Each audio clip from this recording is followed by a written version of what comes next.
anytime I went to a psychic medium, they were like, you're going to be doing this work. Like you were capable. And I was like, yeah, no, thank you. No, thanks. That's not for me. And I think I knew deep down what I was meant to do, but I was like, no, thanks. That's not going to be me. This podcast is part of the GK Media Studios Creators Network, helping people tell their stories. Become a storyteller today and learn about our podcaster network at gkmediastudios.com. She's the author of Repair Not Repeat.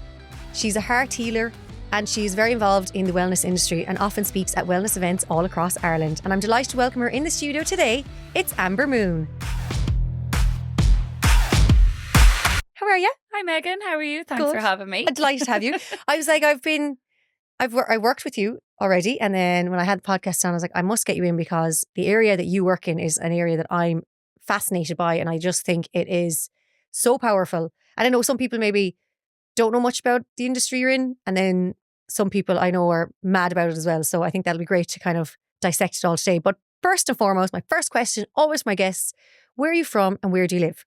So I'm from Loughrea. And actually, currently, I'm living in Loughrea. Hey! Yeah, I'm like, oh my God, it's a full circle moment. No, I'm from Loughrea near Galway City. And now I'm back living there and I'm actually enjoying it. I think I'm like in my mid-30s now. Like I'm leaning in. Part of me misses being in the city and the buzz and just, you can walk to the shops whenever you want. Pennies is around the corner. But then part of me is like, oh, like we like quiet time now. We like early nights and, leaning into the mid-30s part of the life. It's funny because when I lived in Limerick City for years and I thought, I'd probably never live back in Galway again because, my life's kind of here now. And I always said, I left Ardrahan when I was 17 to go to university. And I swore, I was like, I will never live in South Galway. I was like, if I was to live anywhere in Galway, I always thought like that'd be the city. Or maybe like Oranmore at a stretch. And it was always like, I just couldn't. I was like, no, never live near home. And now here I am 5 minutes down the road. And I was like, I'm the same. I'm like, really enjoy it. Yeah, it's like literally 2 minutes down the road from my family. It's bizarre. Yeah. And like, it's not that I've lived like ages away. I've lived in Galway City, I've lived in Oranmore, I've lived in Limerick, I've been up in Dublin. But I'm like, am I settling? Am I happy? Am I enjoying my daily walks around Corrie's Field? Yeah, I think I am. Yeah, it's mad, nice. isn't it? It's like, I know comfort. You say to people then, they're like, oh, you're getting to that age. And I'm like, no, I'm not. Am I? I am. Oh my God. I know, it's scary. Part of me is leaning in, then part of me is like, do you need to move to Spain for a year just to get like another thing out of your system? Or are you comfortable enough with this now? So it's a rented house, so I'm not stuck to Loughrea yet, but I'm enjoying the slow pace. I actually am, yeah. I know it is. It's lovely, isn't it? But I suppose it'll suit your line of work as well. But before we get into what you're doing now, tell us what your previous career was and maybe what did you study or how did you get into this? So God, it's been a whirlwind. Like, like if anyone looks at my LinkedIn, they'll just see me hopping and skipping from place to place. But what I studied was English. In college, I went to IADT. It's an art and design college up in Dublin. And to be honest, I wanted to be a makeup artist over in London. I was like, I'm going to be a makeup artist. I was there doing all these little courses and, that wasn't going to happen. And my auntie was like, I don't, like, you're only 18. Don't go to London yet, go to college. So my auntie was always kind of the voice of reason behind. And she was like, go to college. And if you still want to be a makeup artist, then go into that side, then you can do it and you'll be a bit older. So I was like, what is the only thing I like? And I think it was the day before the CAO closed or whatever that I just sat in at an internet cafe and was like, I just want to study English because that's the only thing I like. So I was like, I like it. So I went up to Dublin, did that. Then obviously you come out with an English degree and you're like, okay, what'll I do? So I went and studied a postgrad in business management. And during that time, then I started getting into marketing. I just fell into marketing and event management. Really loved the buzz, was working in hospitality. Then I started getting into event management with weddings, fell into that for a while. So I was always in that kind of area, did corporate living for a little while with the marketing, and that was more kind of international and just kind of stayed in that lane. But I never felt like that was me. Does that make sense? But I enjoyed it and I didn't find it like a struggle or anything like that. It was just like I never felt 100%. So then I just ended up one day just getting into the line of holistic work. I had a feeling that I was meant to go into it, but I thought I'd run events. Yeah. Like holistic events and fairs and all that side of things. I didn't think I'd be a practitioner, but life just brought me that way. That's really interesting because growing up, did you always kind of feel like you had that healing side to you? But I think, as you mentioned there, when we're kind of 17, 18, sure, we don't really know. We're kind of going, I want to do this, I want to do that, I want to go there, going to here. Like the certain areas we don't maybe know are possible as careers. Yeah, like to be honest, I was just like a real rebellious teen. Like, you know, just I didn't believe in spirituality. I didn't believe in healing. Like that wouldn't have been me at all. Like it would have been the opposite. I would have always challenged like religion, and you know, I would have been very, you know. Anyways, I'm like, oh God, I did a full circle moment. But you know, I didn't think anything like that. I kind of did like marketing, and my ex-boyfriend at the time was like, I see you in marketing, and I didn't really think about anything like that beforehand because I was on my I'm going to be a makeup artist in London with the stars buzz. And then, yeah, like I suppose it didn't kind of come into play until later on in life when I started to be a bit more explorative, you know, trying, like, I suppose, going to psychics myself, trying healing, you know, like I had to discover that side of myself for myself. But I always knew I'd run my own business, but I never knew what I would do. I thought I'd maybe run an events and marketing company, but just, I bought a domain name for years, nothing stuck, and I just didn't have it in me to do it. But I thought that was what I was meant to do because that's what I had been doing. Yeah. So yeah, I think part of me is like, I was always a compassionate person or an understanding person. I used to do those, you know, when you're in career guidance and you do those tests, and it was always come up as like psychology or counselling, and part of me really wanted to do that, but I don't think I would have been good at that going in at 18. I think you have to have life experience, and maybe down the line I'll fulfill that part, but I'm kind of doing it a little bit with work at the moment, which is enjoyable. Like I enjoy it. Was there any kind of turning point or kind of pivotal moments that you kind of went, aha, this is where I need to go? Yeah, so it was during COVID, and I was just going through just a wake-up call in my life, I think. I think everyone was going through it to some degree. You know, it was a difficult time. You had a lot of time to yourself in your own head, and I just was in a stage where I just was really unhappy, and I kind of felt heartbroken, and just things weren't working out the way I thought that they would. Yeah.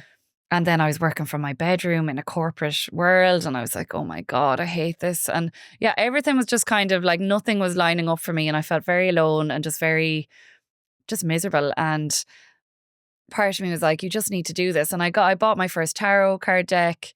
I was there messing with housemates, you know, trying to do readings for them. And I just had an inkling that I'm meant to go into the holistic world a bit more. I had just done a holistic fair for the company I was working with before COVID shut down. Okay. And I was like, these are my people. This is my vibe. I just love this. I really enjoyed it. And I just felt like I was meant to be there to some degree. So there was like a little kind of moment of going, okay, well, maybe I am meant to go into more helping people. That's always what I wanted to do.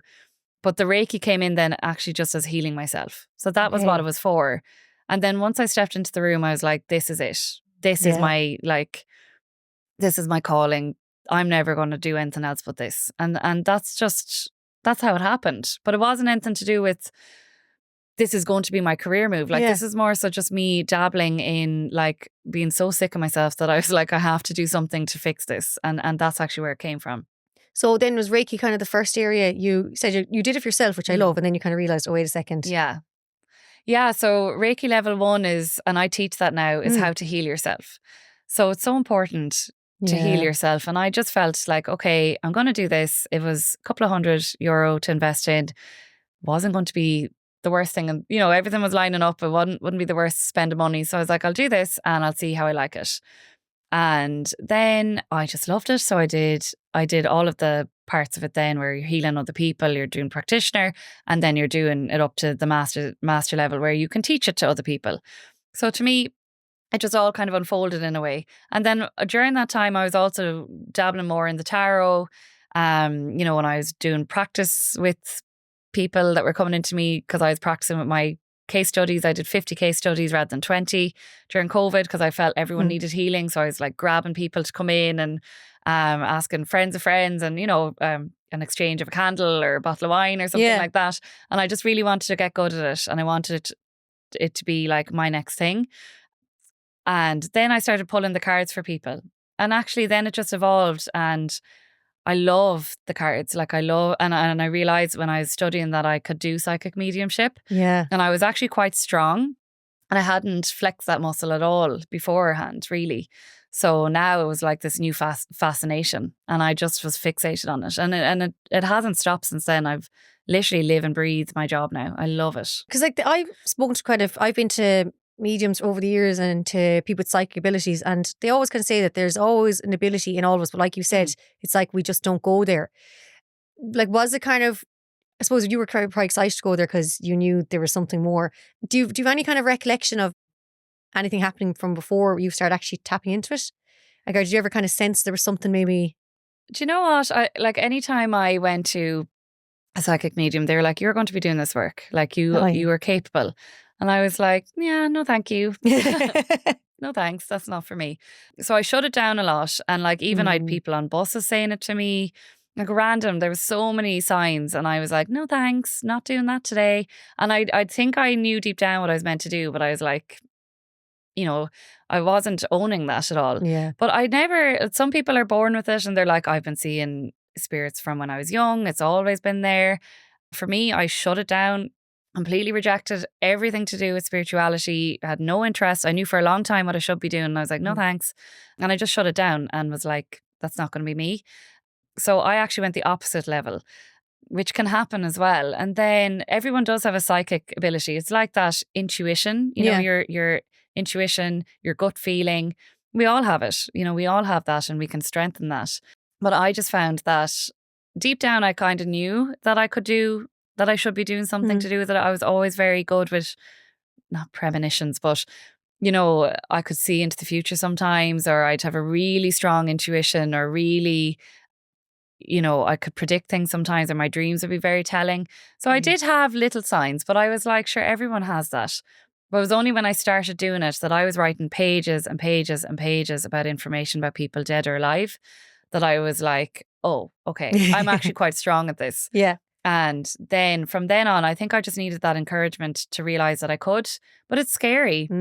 It is scary as well. I always, even though I do it now for a living, I've done it for hundreds of people, I still get that pit in my, that feeling in my stomach where I'm like, God, I hope I get this right. Like, I hope I get this right. Yeah. And you can't lose that either, because you want to always feel like it's so important what you say to people. Yeah. Because I'll remember what people have said to me, and it leaves a lasting impression.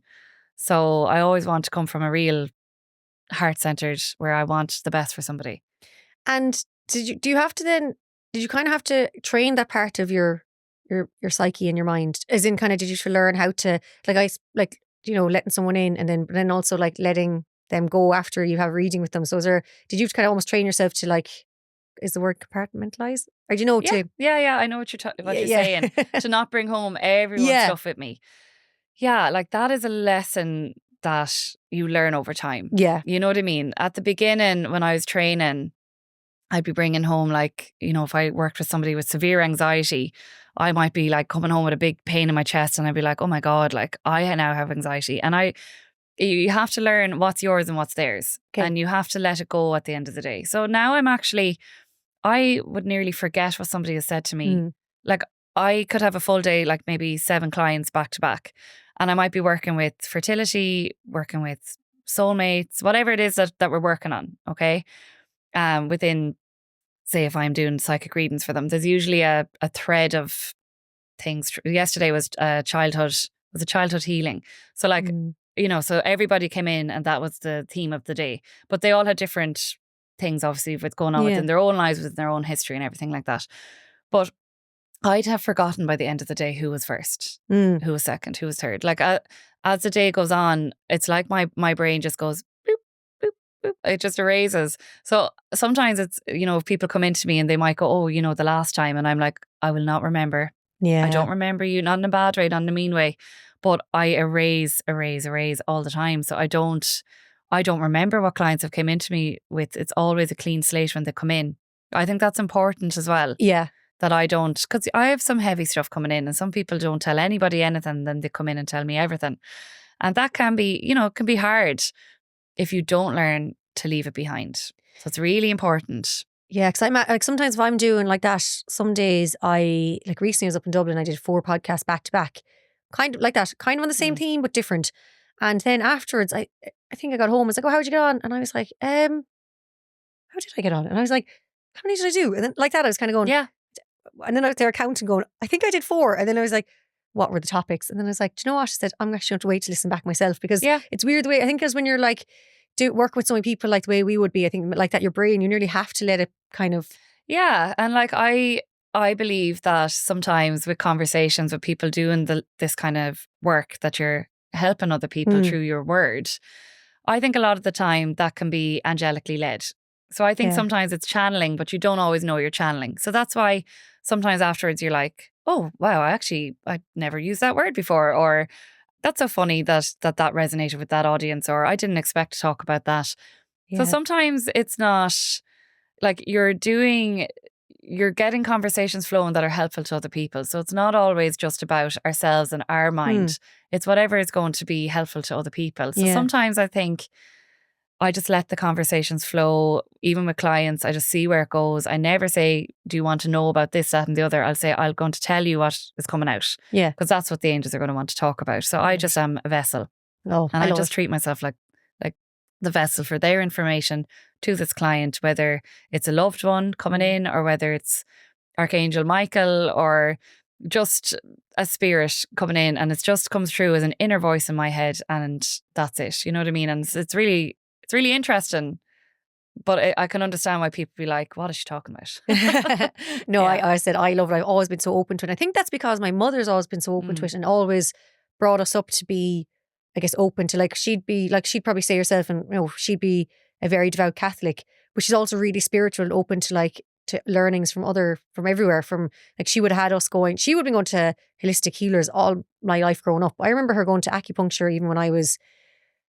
We were in Spiddle, so I could have been like 6 or 7. I went with her and I sat in the room and watched it all, and I was like, "Oh, why are they putting those needles in you?" And then the woman at the time was explaining to me what was going on, and I was like, "Oh, cool." And then after that, she, Anthony Mam did that. She'd always tell us, and I'd be like, "Oh, cool." And then I just think I always thought this was this area that I was like, I knew straight away. Then I was like, I'll be into it because it's just, I'll know, I'll see. Because I saw the healing I suppose she got, so I knew.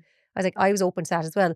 When was the moment that you decided, right, corporate world needs to go, this is where I need to go? Because I'm self-employed as well, and it is daunting, but it's so rewarding.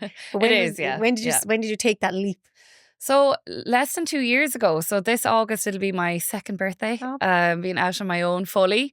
So I went. So this is what I mean when I'm hopping and skipping from. I really liked a maternity contract because then I was like, I'm in and then I'm out, and I liked that because I got bored easily.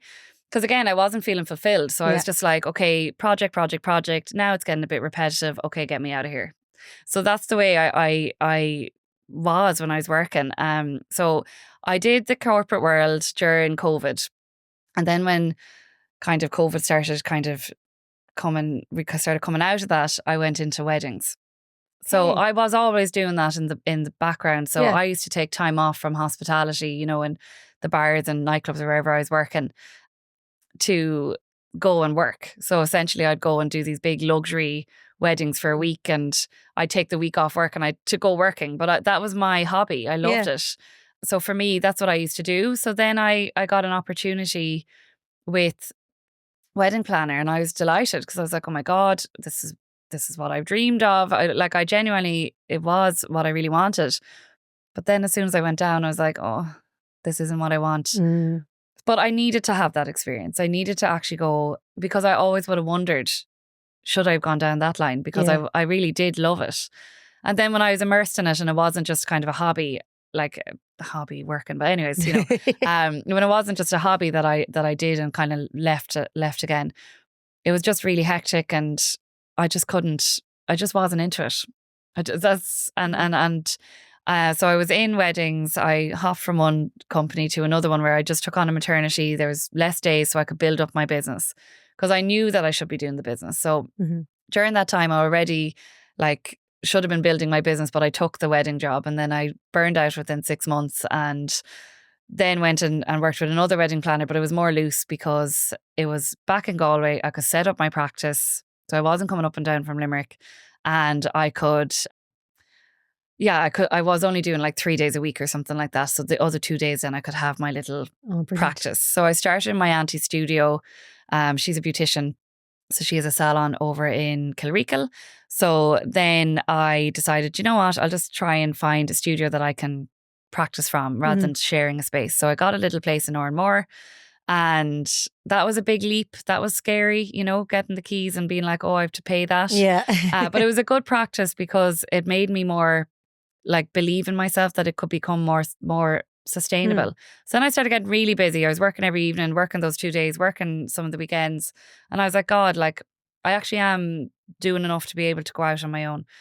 So then there was a maternity contract offered again. So there was a second maternity within the company, and I was looking at that and I was like, God, like, do I take that and just kind of have that security, or do I just say, feck it and just throw caution to the wind? And I was like, well, I don't have kids. I don't have a mortgage.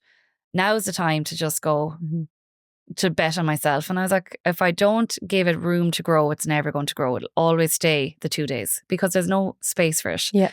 And I knew I'd be resentful if I went and worked another year for somebody else, and I wouldn't be in the energy of wanting that business to succeed in comparison to mine. So I was like, what's the worst that can happen? I'll get another job if I need to. And I just went for it. And ever since then, it's grown from strength to strength, and it continues to grow. And now it's at the point where I need to decide what's next. But it's so exciting. But it is scary. I get a lot of people coming in and they're humming and hawing and dragging their feet. And, you know, it is scary going out on your own. And the environment at the moment is very difficult to be self-employed. But if you have a passion and if you love something and believe in yourself, you have to go for it. Yeah. And what is the worst that can happen? You know? I completely agree. Yeah, because I even said, like, that time I went fully freelance. I actually had moved home because Limerick had finished up, and I came home, and I thought, this is actually, it's been handed to me. It's literally been, the universe is literally saying, you're living at home now, and like, thankfully my mother didn't charge me rent, and I was like, right, I actually have the chance here, and the financial, I suppose, freedom to be able to give it a go, because as I said, I wasn't paying bills. Yeah. And then because I wasn't living in the city anymore, I wasn't just nipping out for coffees and dinners and lunches and drinks all the time, because like that, when you live in a city, it's very easy just to pop out, pop out. And then suddenly the euros add up. So I really kind of, that opportunity then was like, right, this is it now. And my mother, to be fair to her, got right behind me, and she was like, yeah, look, I want you to go for this now, because she saw, I think, the years of work I'd put in, and she was like, you know, you need to try. And I said, you know what, like that, I was like, I'll give it a go. And if within like 6 months I'm not getting the work that I need to get, then I'll have to look at getting maybe more, like maybe back into a part-time role like that again, or a short-term contract. And like, thankfully as well, it has paid off. And now I'm going, oh, it's actually like, I'm at stage now where I'm like turning down work, which I was like, I can't take on all the clients that are coming to me at the moment. I'm like, I know, and I'm kind of going, great. I shouldn't be saying no to this. I was like, but I'm also working in Dublin the same day, so I can't be in Galway and Dublin the same day. So, and then I was like, oh my God, I can't believe this is happening. And then like that, my name is starting, people are going, I'm getting calls of people going, oh, I heard you're the girl to go to for this or what, X, Y, and Z. And I was like, your name's come up now a few times, and I'm going, oh my gosh, that's what I literally wanted. So, and it's funny then when it starts happening, I'm sure you find too, they kind of starts to come in abundance, and suddenly you're like, whoa, they manifest very hard now. For me, I think when you're on the path of alignment, like if I stayed in marketing or weddings, I would have learned the hard way that I shouldn't have done that. Does that make sense? Because for me, even though they were wonderful opportunities and great companies, it just wasn't for me. So you have to honor that as well. And I think people get scared and they're like, well, I'm signed up to the year, or, you know, I'm signed, you know, I can't quit. Like, what will people think? I never really cared what people thought. I just suited myself, to be honest. And like, I didn't care about hopping and skipping because I was like, I haven't found it yet. And I was more of the mindset that I was like, I need to learn everything so that when I go out on my own, I always want to go out on my own. So that was never. So I was like, that is going to be the end goal regardless of what industry I'm in. So I need to honor myself first. And if I haven't found it yet, then I need to keep looking. So for me, like, that was really like, it was a scary move. But once I decided what I wanted, and once I went onto the path of alignment and actually created space, everything has started to come in. Even this year, last year now, I burnt out like badly. I did actually, you know, at the end of Christmas, or like at the end of December, I worked so hard last year. I was all over the country. And the book. I did everything. Yeah. And the book, oh my God, don't get me started. I did everything at once. And I just knew, like, I was like, you have to like do all this the first year so that you can sit back a little bit in the second year. So I did everything. But I was kind of overworking myself and burning out. Like, and I was like, that's not the lifestyle that I wanted when I started this. So, and I also need to honor the fact that I'm in the wellness industry. You can't be burning out every 5 seconds. You know what I mean? Because I would say the opposite to clients. So for me, like this year, I took a step back and I was like, I'm not organizing loads of events. I'm not being busy every weekend. I'm not missing out on time with my partner or time with my friends or time with my family and my granny. I was like, last year I was fitting everyone into a tiny schedule where I'll go there for half an hour. I'll do this, I'll do that. And I was resentful and I was panicked and I was stressed and, you know, like everything fell apart last year to some degree because I just pushed myself so hard. So this year I was like, I'm taking a step back. I'm not feeling inspired at the moment. Yeah. I'm not going to do events for the sake of it. I'm just going to take a second because I was like, I don't know what I want. The industry's popping. Everybody's doing everything. I'm kind of like feeling anxious because I'm like, I should be doing that. I should be doing that. And I'm like, no, Amber, you don't need to do everything what everyone else is doing. You need to sit and think. Yeah. Now this year I was very intentional and I was like, I'm not doing everything yet. I need to sit and think about it before I do things and stop kind of spreading myself so thin. So actually what happened then when I did that was then Wellfest came in, VIP magazine came in.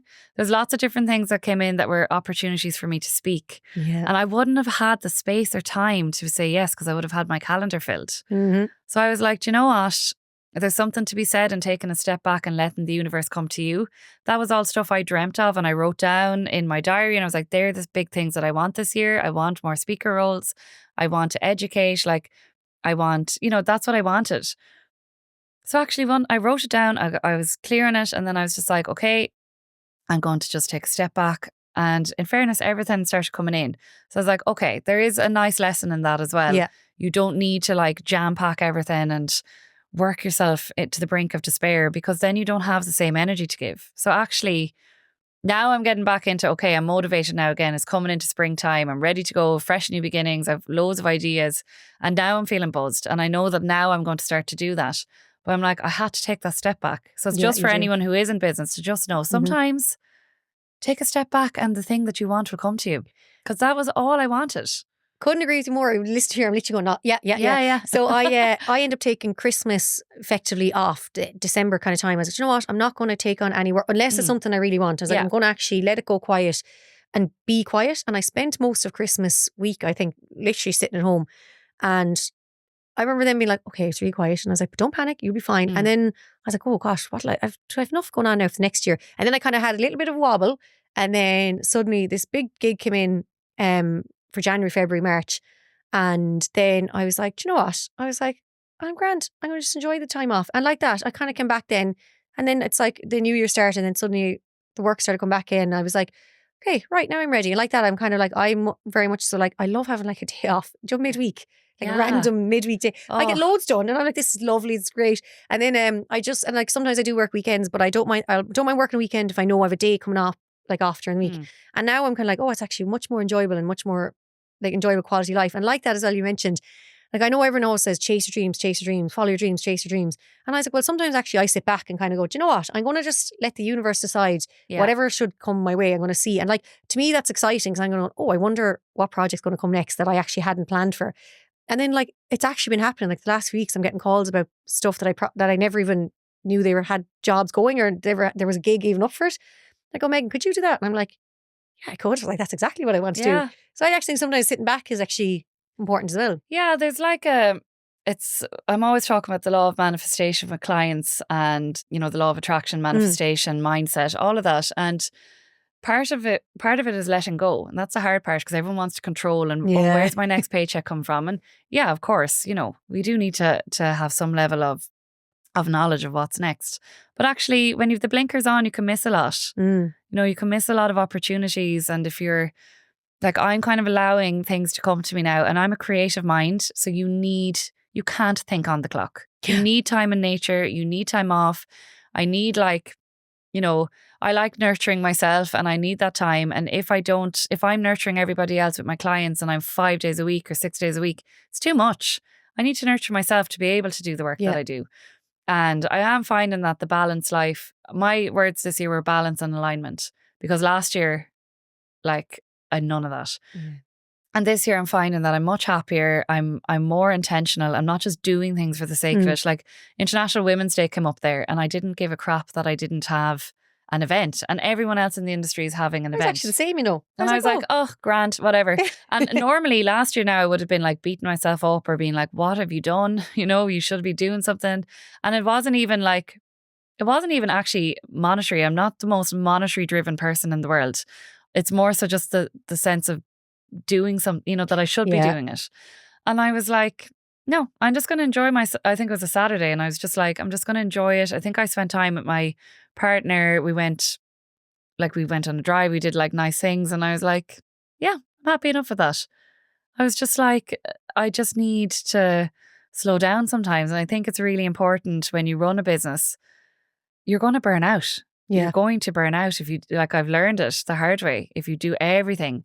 And also, you're doing everything, but why? Like last year, I kind of did a lot and I was like, some things just weren't resonating with me, but I was doing it because I thought that I should be. And I was like, I'm not feeling the buzz though. I'm not feeling the high. I'm not feeling like it's in alignment with what I actually think I should be doing.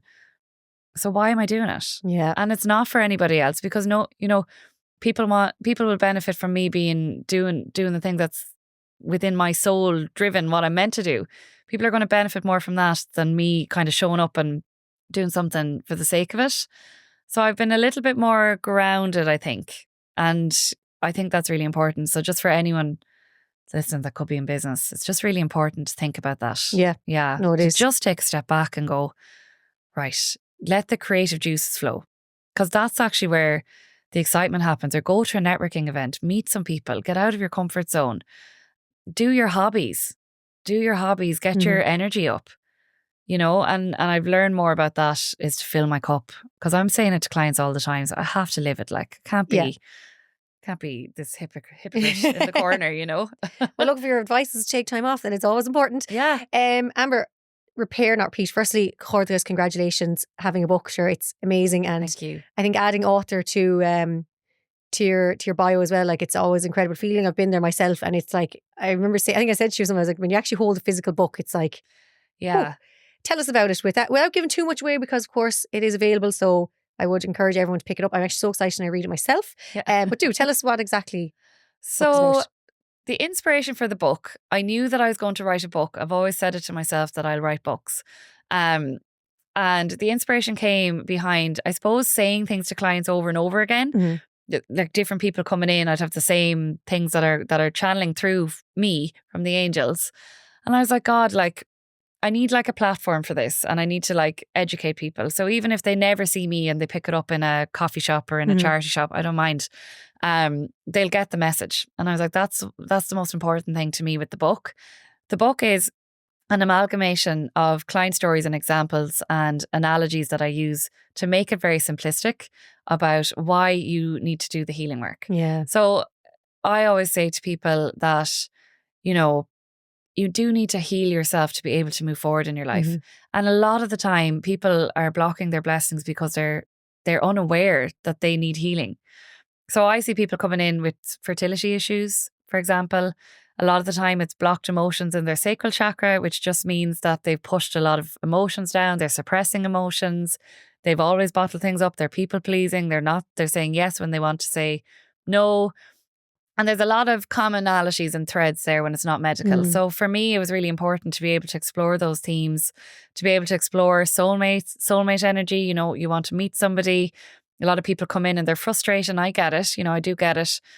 But I'm like, you're blocking your blessing because you're holding on to a relationship from 9 years ago and the hurt that they caused. And, you know, now you're bringing it into this new potential relationship. And it's kind of like, it's information that I think everyone could benefit with. It's called about heart healing, but heart healing is for everybody, because at some point in our lives we've been hurt or we've been let down or we're holding on to things, whether it's internally or whether it's resentments of other people or frustrations from relationships or family.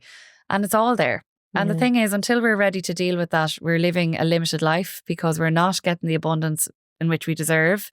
So it talks a lot about forgiveness, about self-love. It talks about mirroring, how we a lot of the time will meet somebody who will mirror back to us how we feel within ourselves. So for example, if you keep attracting people that don't want to commit or are scared of commitment or aren't emotionally available, then it's maybe a sign to look inwards and go, well, am I emotionally available? Am I scared of commitment? Is there something there within me? You'll often find that you're attracting people in who are mirror up to you to get you to do the healing work. Yeah. So sometimes it's actually better to read something like that and understand it, to be able to look at things from a more spiritual lens so that you can own it and you can take responsibility and you can move forward into a happier life rather than kind of keep going round in circles and cycles of self-destruction or, being oblivious. Whereas this kind of teaches you how to take the matter into your own hands and how to work through any issues so that you can come out the other side and start to manifest. Because I was seeing a lot of people, the buzzword is manifestation. Yeah. I believe, I'm fully about the law of energy and the law of attraction, all of that stuff. I see it all the time with clients. But I also see that you need to heal first. There's no point manifesting from a broken heart or manifesting from a bad state of mind where you don't fully believe you're worthy. Because even if you get what you want, you're going to sabotage it. You're going to think it's too good to be true, or you're not worthy of it. And you're not going to have the same joy-filled existence that you would if you did the healing work in the first place. So that's what the book is about. Oh, I love it. I can't wait to read it. For everybody. Where's it available? So it's available at the moment on my website. So www.ambermoonholistic.com. So they can pick it up there and it can be shipped or be picked up from my studio in Oranmore. Fabulous. Now, I have to get to the Galway questions. Oh. Yeah. I was thinking about this morning. I was like, what are my answers? And I was like, don't overthink it. Just go with the flow. Well, you mentioned about nature. So where's your favourite place in Galway to go for a walk? Oh God, there's so many places. So do you know what? And it's not Galway City. I love Connemara. Oh. So, the reason it's up in my head is because my partner, my dog and I went for a walk the other day in Ballynahinch Castle, the grounds. That was so lovely. The drive to Connemara, just like, even on a misty grey day, it's just glorious. But I love Dogs Bay. Oh, I love it's anywhere my favourite around beach. there. Yeah, I love like a walk on Dogs Bay or a walk in Ballynahinch grounds or just somewhere in Connemara, somewhere immersed in nature. That would be my ideal day. But there's so many beautiful walks, like even locally in like I love Portumna, Forest Park. I love Cool Park, like anywhere where I can just go and be immersed in nature, either by the sea or in a forest with my dog, with my partner. That's a happy day. Sounds like bliss. It's actually the same weekend. A few days before you, I was in Ballynahinch with the dog out there as well, and it just was fabulous. It's just gorgeous. Oh, every time I go, I just feel like my heart is always happier when I pass. Once I see the sign for Ongeiltocht, I'm like, I don't know, it's just whatever. It's magical out there. Yeah. What about your favourite place to eat? So I was thinking about this as well. I love tapas food. Oh yeah. So I just love itty bitty sharing Picky plates bits. and have an opportunity to share because, when you go out with people, they don't always want to share and I like picking. So I was thinking about that. I love like sangria, della Tasca, cava, any of them. Like if you could choose my ideal night, even Ruby's so nice as well because they have little picky plates too. But I'll be picking on lots of different plates, lots of different courses, with a nice glass of wine, like a nice glass of red wine, and it'll be in a tapas, like kind of Spanish. Space. Picky bits are great. Yeah, love that. And what about then for socialising? If you're going on a night out, it could be in the city or it could be out close to Loughrea. I'm not. Actually, there's a lovely place in Loughrea that's nice for food as well. It's 67 Main Street. They're a nice local place. They're really nice because they do the nice wine and nice environment. I never go out in Loughrea, so I will say that. But if I'm going out, which I haven't been doing much of lately, I love Galway City. Yeah. I love somewhere nice and kind of quaint. So I'd kind of like maybe scooting down to Massimo's, scooting to that side of town a little bit more, and then ending up in the Roisin would be my ideal night, but my friends wouldn't love that as much. So when I'm with the girls, I might go to O'Connell's, kind of pop down then towards Quay Street. But I'm kind of like in the zone where I want it more quiet, like Nocturnes vibe, sitting outside, people watching at the moment. So much fun. I went out the other night and I was like, I just feel like I just don't love this anymore. I know. I kind of want to it's like sit we're with a saying nice earlier. glass of wine and remember my night, I know, it's funny, isn't it? opposite. What about back, we'll say, when we were in our 20s going out in town, when you were like going out was the thing. Yeah. What was had you like, I know all the well, they haven't all reopened, but I know Electric's reopened. Yeah. I feel like I was more of a Halo head myself. This is so funny. I used to hate going to nightclubs because I just want to go home with my Supermax. I don't know, like I was so bad. So I'd kind of like nearly like escort friends in Yeah. and be like, woo. And then I'd pay in and then I'd stay about 10 minutes and leave to get Supermax and head home in the cab. Like that used to be me. So I'm not going to lie, because the girls listen, they'll be like, you never did, you didn't like going clubbing. And I'm like, I didn't. I love late bars. Like I liked the Doyle. Yeah. The front door was a vibe for a while. Oh, the front door. Do you remember those? You would just do, I remember just do laps. Laps. Just laps. You'd be stuck then in the middle and you'd find someone stuck to the wall out in the smoking area. And like, yeah, it was fun, you know. But they'd be kind of my spaces, you know, the usual spots. But no, I never liked nightclubs now. Like it was a push. I just liked my Supermax too much. I was like, I need to go and get my feed before everyone else goes in. I'd be literally like, I'd just be like, oh, I'll just wait Supermax for you. Yeah. But like, you know what? Once you put the word into someone's head, they'd all slowly trickle out, I always found. Yeah. No, I liked the vibes in Dublin now. I'd be more a Whelan's gal. Yeah. You know, like I would have went to the late bars. So I think the late bars and if I could wrangle people in, I'd love the Roisin. Yeah. Yeah. So that was kind of my... in a while, have I? I went to silent disco there one night. Or maybe it was the street time. They did a street one, didn't they? During the Arts Festival? Yeah, it was a bit of that. They used to do that. That was great crack. Then you'd be like, up, up. Yeah. Up. And then you'd be like, down. Like, just switching them. Yeah. I used to find those because it's always great though. We always kind of have so much on offer, whether it's, you know, there's always something to do. And like that, you could sit in a quiet corner somewhere and have a lovely quiet night, or you can go out, depending which. Yeah. Just depending on which mood you're in. Just lately, I've been a little bit more kind of into the going out for dinner, maybe a glass or two of wine, and then being like an early night. Yeah. I didn't think I'd get to that point. Yeah, I'm like, we'll just stay in. We'll just watch it. Sometimes my thing is, we'll watch a movie, knowing full well I'll be asleep within 20 minutes. I know, or just scrolling for ages trying to find a movie and then being like, this is crap. I know. Yeah, that's really the sign of the times. Yeah. Before I let you go, Amber, of course, the final question I ask everyone is your ideal day in Galway from start to finish. So tell me from when you wake up to when you go to bed, and you've no work now, it's just your own day. Oh God, well, I love a no work day. So I'm trying to think. So I'd like to head in early, and I love what is that coffee shop? Oh my God, I had all this down in my head earlier. You know the coffee shop on Quay Street? Coffee Work and Press. Oh, they have the nicest coffee. So I'd go there and get my coffee, and I'd stroll out towards the Claddagh. And I'd normally go for a nice long walk. So I'd walk all the way along. I'm picturing a really sunny day now. It's not raining. I'm picturing sunny now when you're talking too. I'm walking out with my coffee and I'm heading towards Salthill. Mm-hmm. And I might stop off in Ground & Co. I think that's... Oh, yeah. Yeah. So bad at names. So Ground & Co. and maybe get a nice little breakfast for myself. I'd bring a book with me in my bag and I'd be reading the book while... Like, I'm on my own for this day. I'm reading the book with my breakfast there and probably another coffee because I'm a div for coffee. Then I'd walk down maybe towards Blackrock Cottage and might get a little treat down there for myself. Yeah, have you kicked the wall or not? I have to kick the wall. Yeah. I literally feel anxious if I don't do that. And if I hadn't had a coffee with my breakfast, I'll have a sneaky coffee when I get to Blackrock Cottage and walk along with that and just take it all in. So I kind of like to just like stroll and take my time and probably get my voice notes in if I've been missing out on phone and all that kind of stuff while I'm walking. And then I'd come back into town. I'd go for a look in the shops. Always have to look in pennies. Love Dunn's. And just have a mooch. And I don't like to be under time restraint there. I need to be because I need to go over and back to places a lot. Then I'd probably go and meet people now. I'll get out of my comfort zone of being alone and go and meet a friend or my partner and probably go for a nice bite to eat. So I was trying to think where I'd like to go for like a brunch.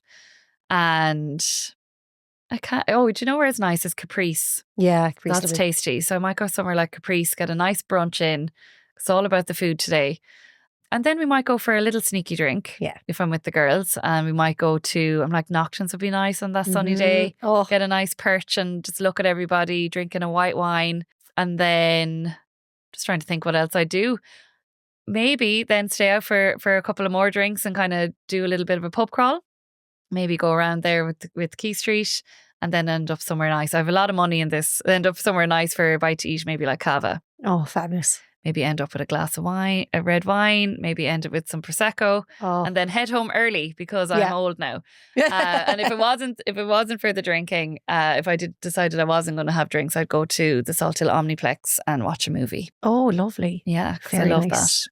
So that would be kind of my ideal day. It's very lazy and indulgent, and if it Lazy was but busy. lazy, no, I That's like, I like those, yeah. it's busy, and sometimes if I was fully on my own for the day, I might go get a Thai massage Oh, beside on dreamy. Pukon. It's glorious, and just treat myself like that for the day. do you know It what's just funny? depends. I always find when I try to like set aside, I'm like, today now is going to be my lazy day off. It Mm. always ends up being lazy, but then jam packed, and I'm going, geez, I actually did loads today. Yeah, like, 'cause in that kind of ideal day, I'm like, God, it just depends who I'm with, you know. Yeah. If it's me, I'm very indulgent and I'll be shopping and I'll maybe book in for a massage or a facial and I'll have a full nice day to myself. If it's with friends, I might go for a couple of drinks. If it's with my partner, we might go for another walk. Just depends, you know, sounds get dreamy. an extra little hot chocolate or something Oh, like that on the walk. How So lucky it just are we? depends, yeah. But I'm very nice to myself, so We're just so lucky though at Galway because everything's Yeah. just within walking distance. So it's like you can Yeah. get it all, and that's why I think it's so great about the city and the counties. Like there's just so much to do, but then it's just perfect. When Yeah. the sun shines. Well, yeah, that my ideal day there was full of sunshine. Yeah. I was like, we're not even go down the road of a rainy day in Galway. No. The ideal day. Is Yeah, sunny. for those who Yeah. don't live in Galway, we're painting the picture for you all. Yeah. Amber Doyle of Amber Moon Holistic. You're Amber Moon Holistic across social media. And I have to say that I love your card pulls as well that you do. Oh, I thanks. actually love when I see them because I'm always there going, okay, which one am I picking? And I follow along. So it's been an absolute pleasure chatting to you further, getting to know more about you, your book and all your successes. I know you've Wellfest coming up as well. Yeah. And I've no doubt I'll be seeing you across many more stages of events. And I look forward to seeing what's next. Thanks, Meghann, for having me. It was lovely. Thank you.